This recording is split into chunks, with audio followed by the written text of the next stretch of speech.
오늘 말씀 열왕기상 19장 8절부터 14절 말씀까지 지난주와 동일합니다. 8절부터 14절 말씀까지 저와 여러분이 한 절씩 번갈아 가면서 교독하고 마지막 절 함께 읽겠습니다. 제가 먼저 읽겠습니다. 이에 일어나 먹고 마시고 그 음식물의 힘을 의지하여 40주 40야를 가서 하나님의 산 호렙에 이르니라. 엘리야가 그곳 굴에 들어가 거기서 머물더니 여호와의 말씀이 그에게 임하여 이르시되 엘리야야 내가 어찌하여 여기에 있느냐. 그가 대답하되 내가 만군의 하나님 여호와께 열심히 유별하오니 이는 이스라엘 자손이 주의 언약을 버리고 주의 제단을 헐며 칼로 주의 선지자들을 죽였음이오며 오직 나만 남았거늘 그들이 내 생명을 찾아 빼앗으려 하나이다.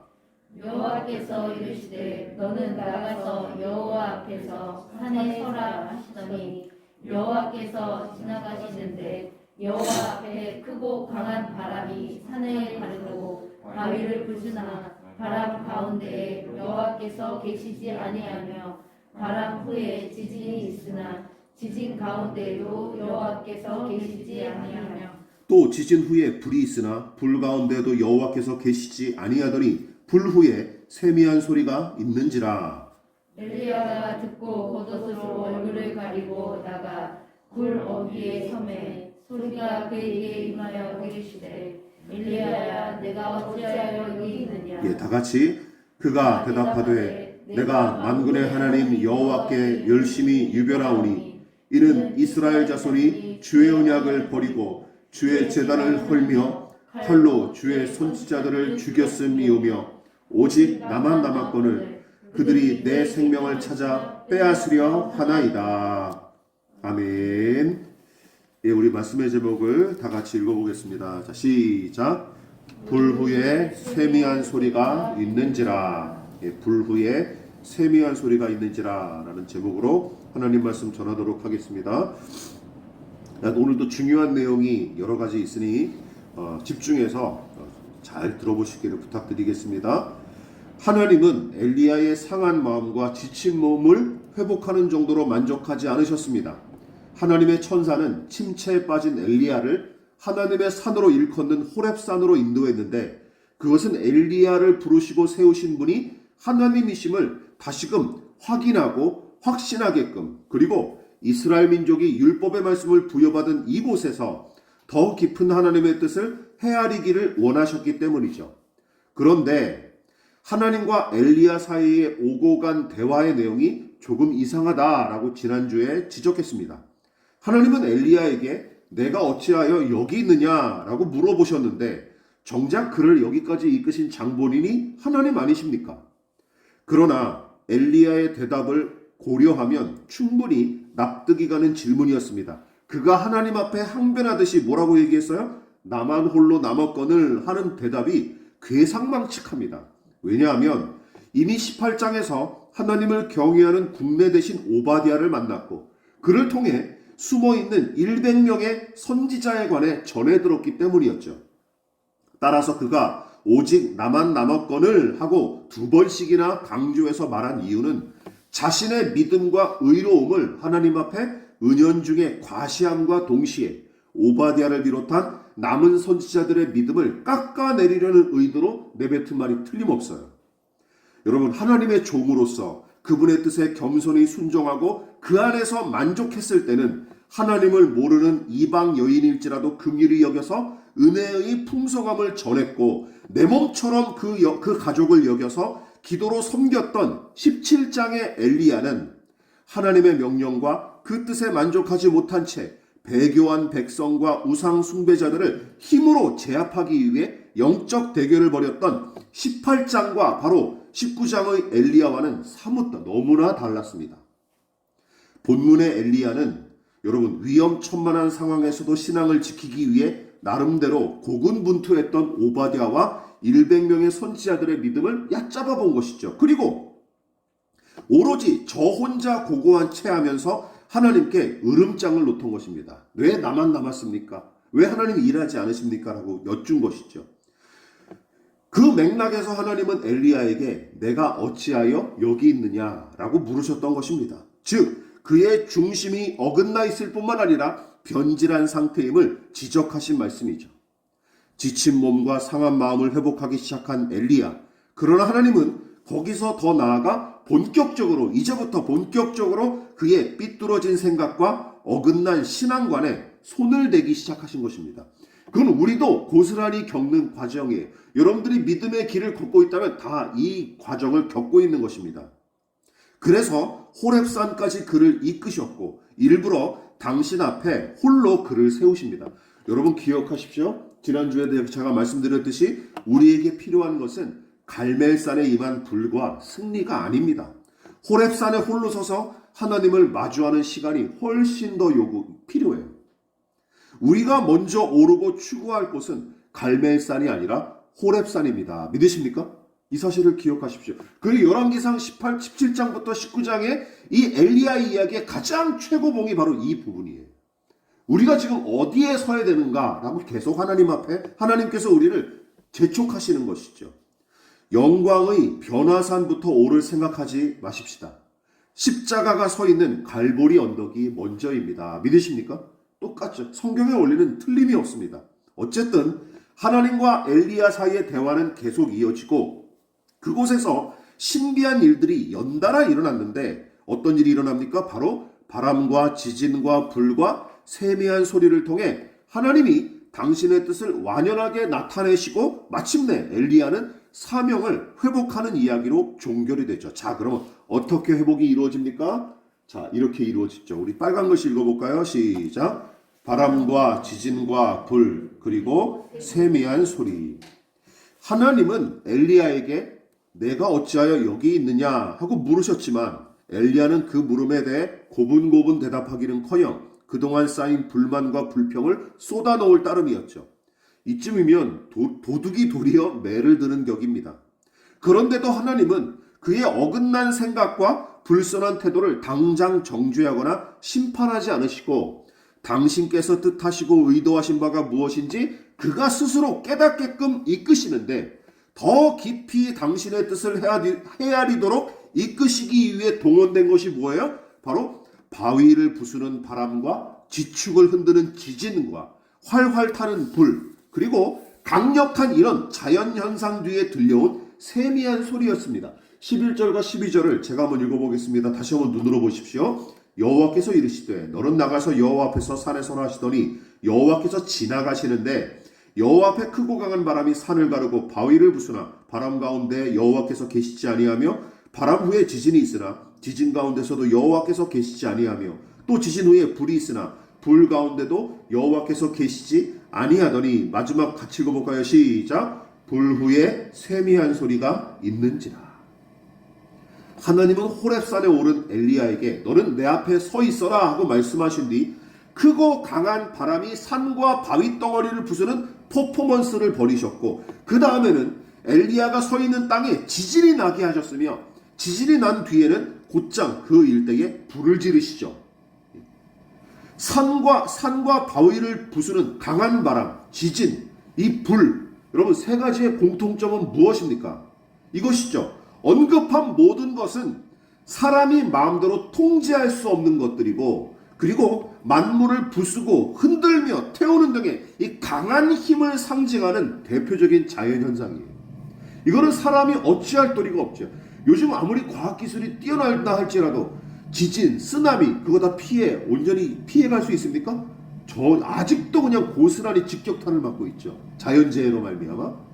어떻게 할 수가 없는 대표적인 강한 힘을 상징하는 통제불능의 자연현상을 얘기하는 거예요. 그런데 열왕기서의 저자는 강한 바람이 불고 지진과 불이 일어난 일을 차례대로 기록한 다음에 어떤 모습이 나타납니까? 매 구절마다 여호와께서 계시지 않았다 하는 내용을 3번씩이나 빠짐없이 덧붙여요. 여러분들도 눈으로 보시죠. 이처럼 여러분 똑같은 단어와 구절이 하나의 이야기 안에 여러 차례 반복된다면 절대로 지나치지 말고 심사숙고해야 되는 것이 성경 읽기의 기본이에요. 아시겠죠? 반복되는 단어, 구절이 같은 내용이 계속 반복된다면 그거는 주목해야 될 내용이라는 것이죠. 하물며 본문처럼 2개 구절도 안 되는 이 짧은 분량에 같은 내용의 문장이 3번씩이나 등장하는데 별거 아닌 것처럼 취급하며 그냥 지나치는 것은 직무유기에 가깝습니다. 신자로서. 아시겠죠? 이쯤에서 우리는 이 부분을 좀 더 생동감 있게 번역한 표준세 번역을 참고할 필요가 있습니다. 표준세 번역은 이 부분을 이렇게 번역했어요. 같이 읽어볼까요? 이제 곧 나 주가 지나갈 것이니 너는 나가서 산 위에 주 앞에 서 있어라. 크고 강한 바람이 주 앞에서 산을 쪼개고 바위를 부수었으나 그 바람 속에 주께서 계시지 않았다. 그 바람이 지나가고 난 뒤에 지진이 일어났지만 그 지진 속에도 주께서 계시지 않았다. 지진이 지나가고 난 뒤에 불이 났지만 그 불 속에서도 주께서 계시지 않았다. 아주 더 쉽고 명료하게 표현이 되어 있죠. 저는 이 이야기가 마치 하나님께서 엘리야와 숨바꼭질 놀이를 하는 것처럼 보였어요. 하나님께서 친히 엘리야에게 야 이제 내가 지나갈 테니 너는 나를 찾아보렴 하고 말씀하신 뒤 산을 쪼개고 바위를 부수는 강한 바람이 불었으나 거기 계실 줄 알았는데 찾아보니까 안 계시는 거예요. 또 호렙산과 그 일대를 뒤흔드는 지진을 일으키셨으나 그 와중에도 하나님의 얼굴은 찾아볼 수 없었으며 활활 타는 불가마에 던져졌던 하나님의 천사가 다니엘의 세 친구와 함께 했던 것처럼 이번에는 그런 불이 타오르는 불 가운데 함께 하실 줄 알았으나 거기서도 하나님은 보이지 않았던 거예요. 이게 참 희한하죠. 여러분 이것이 의미하는 바가 무엇입니까? 크게 두 가지로 간단하게 정리하면 다음과 같습니다. 첫 번째, 여러분 하나님과 그분의 일하심에 대한 엘리야의 오해를 교정하시기 위한 거예요. 교정하고 고치시기 위한 거예요. 그리고 동시에 하나님이 어떤 분이신지 더 분명하고 선명하게 가르치시기 위해서 이 일을 벌이신 거예요. 자, 그렇다면 엘리야는 하나님을 어떤 분으로 오해했을까요? 그리고 어떤 분으로 믿었을까요? 바꿔 말하면 17장은 제외해놓고 18장부터 19장까지 엘리야는 어떤 하나님을 기대했고 하나님이 그를 위해 무슨 일을 해주시기를 바랐습니까? 그렇죠. 높은 산과 큰 바위를 부수는 강한 바람 같은 하나님, 또 무서운 지진처럼 온 땅과 그 위의 모든 것을 뒤흔드시는 하나님, 그리고 18장에서 젖은 제단과 제물을 몽땅 불태워버렸던 불처럼 모든 우상 숭배자들과 악인과 변절자들은 물론이고 북이스라엘 전역에 세워진 우상들과 그 제단들을 죄다 태워버릴 수 있는 그런 하나님을 기대하고 바랐던 게 틀림없어요. 무슨 얘기인지 아시겠죠? 그런 하나님을 바란 거예요. 지금까지 살펴본 18장과 19장의 이야기가 바로 그 사실을 여실히 증명합니다. 18장에서 엘리야가 벌인 영적 대결을 제가 의심의 눈초리로 마음에 들지 않게 바라봤던 이유가 바로 여기에 있는 겁니다. 850명의 우상 선지자들과 온 백성을 갈멜산으로 모이도록 제안한 사람이 누구예요? 애초에 아합은 그럴 생각조차 없었어요. 만나자마자 죽이려고 했어요. 그렇지 않습니까? 엘리야가 제안하고 적극적으로 추진한 일입니다. 게다가 하늘에서 내린 불이 엘리야가 쌓은 젖은 제단과 제물을 몽땅 태워버렸을 뿐만 아니라 그 기세에 눌렸던 우상 선지자들은 반항조차 못하고 엘리야에게 죄다 도륙을 당하죠. 게다가 아합과 북이스라엘 백성 모두가 지켜보는 가운데 3년 반 만에 큰 비가 내리는 기적까지 일어났습니다. 여러분 이 정도면 무서워서라도 여호와 하나님과 엘리야 앞에 한껏 머리를 조아렸을 것이죠. 그리고 실제로 백성들이 그러죠. 실제로 백성들이 엘리야 앞에 막 또 신나게 떠들면서 엘리야에게 환호를 보내죠.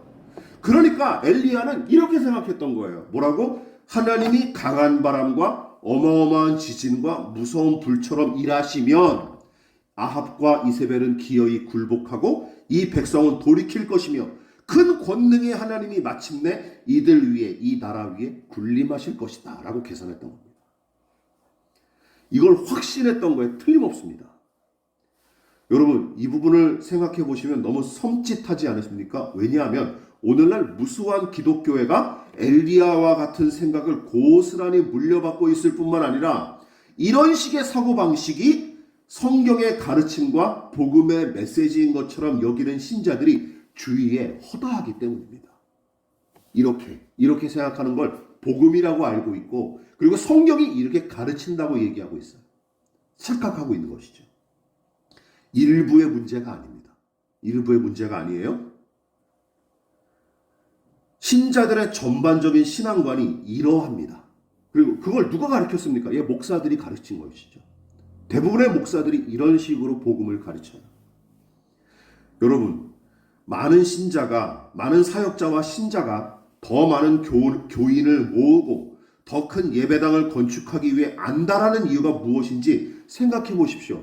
또한 요즘 들어 유명 연예인과 정치인을 비롯하여 소위 성공한 신자들의 선행과 간증에 선한 영향력을 운운하며 동경에 맞지 않는 모습을 보십시오. 고작 한두 사람에게 영향을 끼치는 정도는 관심조차 없고 언급할 필요조차 못 느끼죠. 사람들이 명망 있는 어떤 사람들이 가진 어떤 부유와 많은 돈과 높은 권세와 널리 알려진 유명세를 이용해서 여러 미디어를 통해 수백, 수천 명 이상에게 영향을 줄 때라야 어떤 훈장을 달아주는 거예요? 선한 영향력이라는 훈장을 달아주는 것이죠. 그들은 진정으로 선한 영향력 그 자체를 동경하는 것일까요? 아니면 더 많은 영향력을 미칠 수 있는 높은 자리와 많은 돈과 유명세를 더 바라는 것일까요?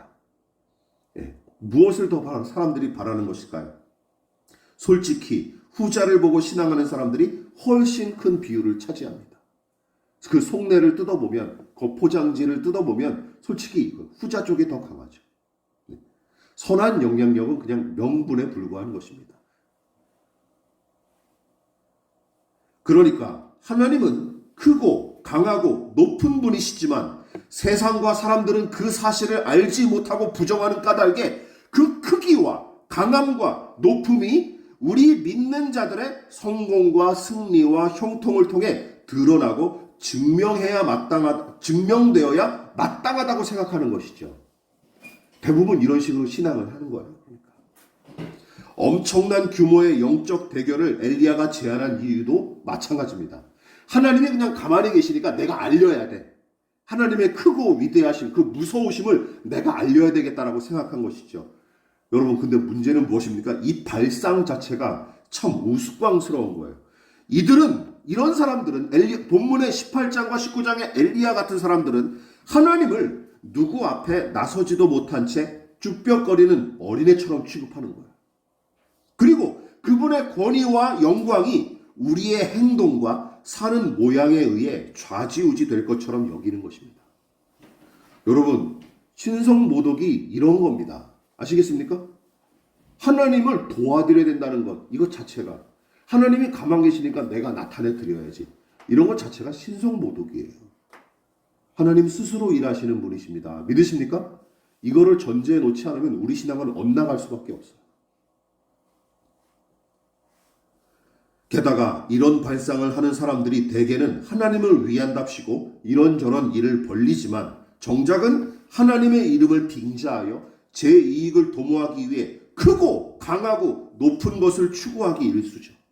물론 하나님은 크고 강하고 높으신 분이십니다. 믿으십니까? 그 사실은 변함이 없어요. 그리고 타락한 세상과 교만한 죄인을 공의로 심판하실 때는 얼마든지 당신의 권능과 위엄을 드러내시는 분이죠. 그러나 여러분 기억하십시오. 하나님께서 누군가를 당신의 사람으로 부르시고 그를 돌이키실 때 또한 한 사람에게 믿음을 허락하시어 그가 온 몸과 온 마음으로 당신을 의지하고 사랑하도록 이끄실 때는 기억하십시오. 강한 바람과 큰 지진과 모든 것을 태우는 불 등으로 그 사람을 위협하거나 굴복시키지 않으십니다. 믿으십니까? 그러지 않으세요. 하나님께서 바람과 지진과 불을 일으키신 뒤에 거기 계시지 않은 것은 이렇게 말씀하신 것과 같습니다. 잘 들어보십시오. 엘리야야, 나는 내 백성을 부르고 내 종을 세울 때는 그들을 변화시키고 설득할 때는 크고 강한 능력으로 위협하거나 굴복시키는 식으로 일하지 않는단다 라고 얘기하시는 거예요. 멀리서 찾을 필요도 없습니다. 본문이 그 사실을 여실히 보여줘요. 여러분, 엘리야가 두려움을 떨치고 하나님께 한 발짝 더 가까이 나아갈 때가 언제입니까? 12절과 13절을 보실까요? 시작. 또 지진 후에 불이 있으나 불 가운데서도 여호와께서 계시지 아니하더니 불후에 세미한 소리가 있는지랴. 엘리야가 듣고 겉옷으로 얼굴을 가리고 나가 굴 어귀에 섬에 소리가 그에게 임하여 이르시되 엘리야야 내가 어찌하여 여기 있느냐. 여러분, 바람과 불과 지진이 일어났을 때는 굴 속에 처박혀 벌벌 떨던 엘리야가 세미한 소리를 듣고 나서야 비로소 겉옷으로 얼굴을 가리고 굴 어귀에 선 것을 보십시오. 다른 번역본은 여기 언급된 세미한 소리를 이렇게 번역을 했어요. 표준세 번역은 부드럽고 조용한 소리, 공동번역은 조용하고 여린 소리, 현대인의 성경은 NIV를 해석해서 부드럽게 속삭이는 소리, gentle whisper라고 되어 있습니다. 그 소리는 어디서 들려온 것입니까? 누가 낸 소리예요? 예, 하나님의 음성이죠. 하나님의 음성. 하나님께서 크고 강한 바람과 지진과 불로 모든 것을 부수고 흔들며 태울 때는 감히 그 앞에 서지도 못하던 엘리야가 부드럽고 조용하게 속삭이듯 말씀하시는 하나님 앞에 두려워 떨면서도 더 가까이 나아간 사실을 우리는 주목해야 됩니다. 이것은 시사하는 바가 너무나 큽니다. 게다가 이 호렙산에서 이처럼 동일한 은혜를 누린 사람이 엘리야만이 아니에요. 같은 장소에서 비슷한 양상으로 하나님의 부름을 받은 사람이 누굽니까? 바로 출애굽기의 모세죠. 출애굽기 3장을 볼까요? 이 원리가 아주 고스란히 나와 있어요. 길지만 같이 한번 천천히 읽어보겠습니다. 시작. 모세가 그의 장인 미디안 제사장 이드로의 양떼를 치더니 그 떼를 광야 서쪽으로 인도하여 하나님의 산 호렙에 이르매 여호와의 사자가 떨기나무 가운데로부터 나오는 불꽃 안에서 그에게 나타나시니라. 그가 보니 떨기나무에 불이 붙었으나 그 떨기나무가 사라지지 아니하는지라. 이에 모세가 이르되 내가 돌이켜 가서 이 큰 광경을 보리라. 떨기나무가 어찌하여 타지 아니하는고 하니 그때에 여호와께서 그가 보려고 돌이켜 오는 것을 보신지라. 하나님이 떨기나무 가운데서 그를 불러 이르시되 모세야 모세야 하시매 그가 이르되 내가 여기 있나이다. 하나님은 불 가운데서 모세를 부르시죠. 그렇지만 그것은 엘리야의 제단에 내렸던 불이나 지진 후에 일어났던 불과는 전혀 다릅니다. 여기 언급된 떨기나무는 소위 관목이라고 부르죠. 작은 키 나무를 가리킵니다. 작은 키 나무. 어떤 종류의 나무인지는 잘 모르지만 그런 작은 키, 사람의 키보다 작은 나무를 가리키는 거예요. 모세가 본 광경이 뭐예요? 사람 키보다 작은 나무예요. 하연이 키만한 이 작은 나무에 불이 붙었는데 이게 나무가 타지 않는 것이죠. 나무가 타지 않는 것이죠. 이 기가 막힌 광경을 보고 그가 큰 광경이다 라고 얘기한 거예요. 그 모양새를 보고 나아간 것이죠. 그러니까 모세는 작은 나무에 붙은 불이 꺼지지 않는 모양새를 보고 나아갔다가 마침내 그를 부르시는 하나님의 음성을 듣게 된 것이죠. 여러분, 하나님은 당신 자신을 지극히 낮추셔서 작은 나무에 붙은 조그마한 불로 모세 앞에 처음 나타나신 것입니다. 믿으십니까? 작은 나무에 붙은 조그마한 불로 나타나신 거예요. 그리고 모세가 하나님 앞에 나아갈 수 있었던 이유는 무엇입니까? 예, 그의 눈높이에 맞게 임하셨기 때문입니다. 믿으십니까? 눈높이에 맞게 임하셨기 때문입니다. 만일 하나님께서 크고 강한 바람과 지진과 거대한 불덩이로 임하셨다면 모세는 그 광경의 질에 겁을 먹고 달아났을 게 뻔하죠. 엘리야도 마찬가지입니다. 여러분, 하나님이 거센 바람과 지진과 불덩이 가운데서 호령하셨다면 아마도 엘리야는 질에 겁을 먹고 멀리 달아났거나 마지못해서 하나님 앞에 굴복하고 말았을 거예요. 여러분, 굴복하는 것은 인격적인 관계가 아니지 않습니까? 대등한 관계가 아니지 않습니까? 여러분, 엘리야는 하나님이 강한 바람과 지진과 큰 불로 사람을 굴복시키시는 분인 줄 믿었어요. 처음에는 18장에서는 그랬어요. 강한 바람과 지진과 큰 불처럼 강한 힘과 능력으로 사람을 압제시키고 굴복시키는 분. 그러나 정작 엘리야 자신도 바람과 지진과 불이 일어났을 때는 잔뜩 움츠린 채 숨어 있을 수밖에 없었습니다. 그러나 부드럽게 속삭이시는 하나님의 음성이 들려왔을 때 비로소 그 앞에 더 나아갈 수 있었죠. 무엇보다 하나님은 엘리야의 이 어리석은 생각을 오래 참으셨을 뿐만 아니라 당신을 향한 그의 오해를 바로 잡으시기 위해 친히 이런 실물 교육까지 감행하신 것이죠. 우리는 하나님을 바르게 알고 있습니까? 그리고 하나님이 어떤 분이신지 제대로 이해하고 있습니까?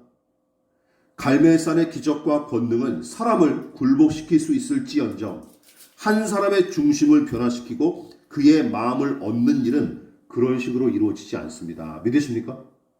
그런 식으로 이루어지지 않아요. 연애하는 우리 청소년, 앞으로 또 지금도 연애하고 앞으로도 연애할 청소년들, 애가 애인이 자꾸 무슨 주먹을 자꾸 이제 쓰려고 그런다. 뭘 자꾸 물건을 던진다. 그럼 빨리 끝장내십시오. 그 버르장머리가 안 좋은, 질이 안 좋은 놈들이에요. 힘으로 자꾸 뭘 내세우려고 그런다. 손절하십시오. 인격적인 관계가 이루어질 수가 없습니다.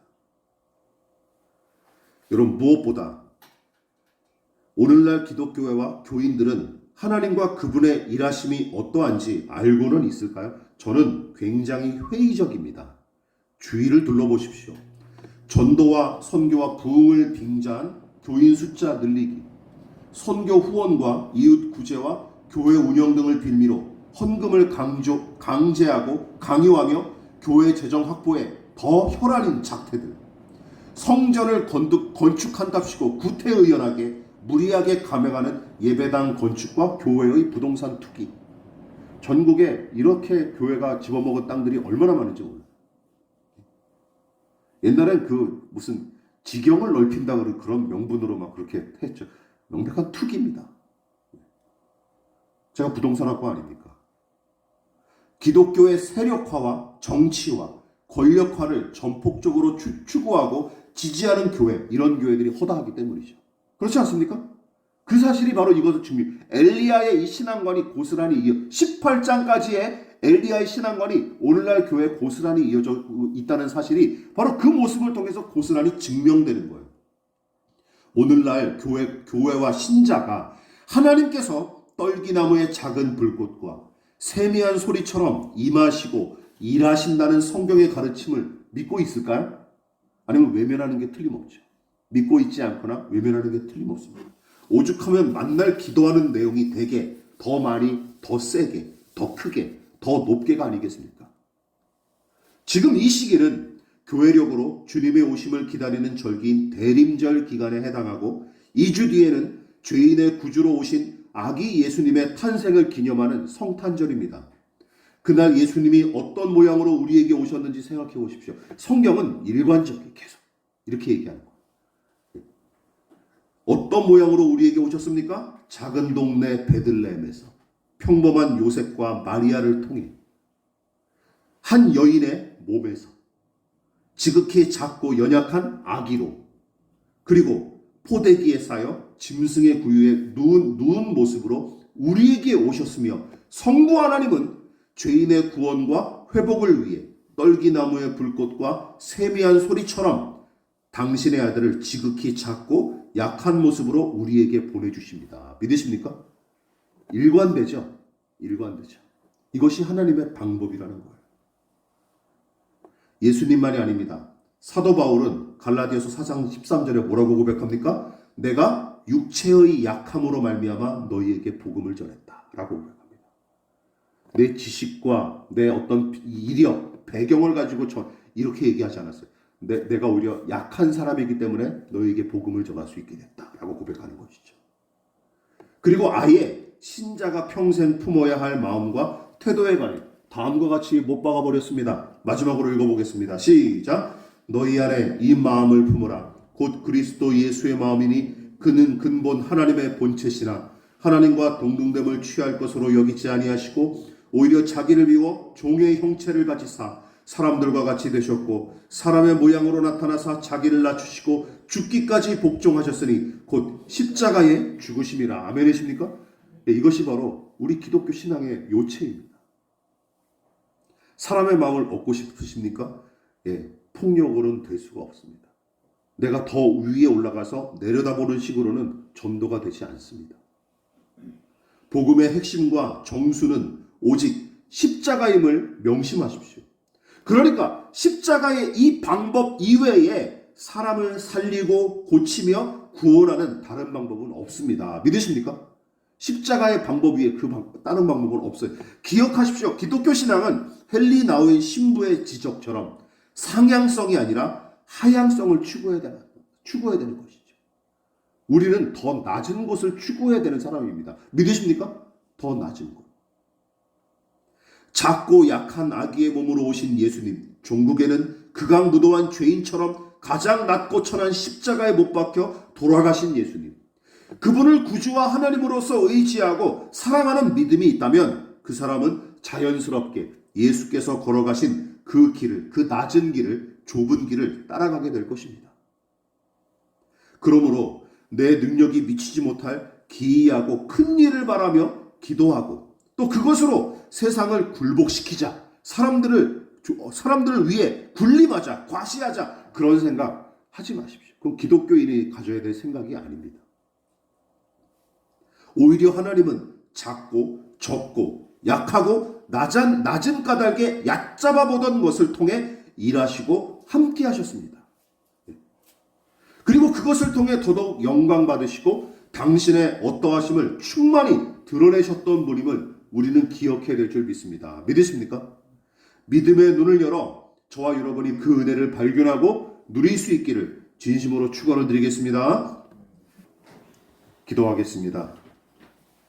지금은 우리를 위하여 십자가에 몸버려 피 흘려 돌아가신 예수 그리스도의 한량없으신 은혜와 하나님 아버지의 지극하신 사랑하심과 성령 하나님의 영원한 사귐이 오늘 이 시간 작은 떨기나무에 임했던 작은 불꽃처럼, 그리고 부드럽고 고요하게 들려주시는 세미한 음성처럼 임하신 예수님을 더 깊이 사랑하고 섬기고자 겸손히 머리 숙인 사랑하는 성도들의 머리 위에 저들의 가정과 직장과 사업장과 학업과 장래 가운데 이 나라의 민족과 한국교회와 저 북녘의 동포들과 세계와 열방 가운데 지금부터 영원히 함께 하시기를 간절히 축원하옵나이다. 아멘.